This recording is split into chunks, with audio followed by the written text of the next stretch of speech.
Terve! Olen Janne, Jakemista kotoisin.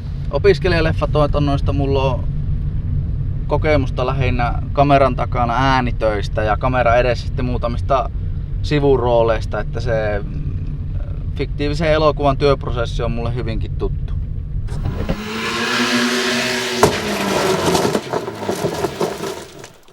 Näytteleminen on mun mielestä mielenkiintoista, koska siinä hirveässä ressissä niin sä löydät itsestä uusia kykyjä ja ulottuvuuksia mahdollisesti, jos on vaan tarpeeksi kova ressi ja haluttaisiin itse päästä kokeilemaan niitä omia siipiä sinne suureen maailmaan.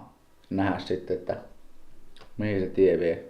Hei, haluatko sieltä viimeisen?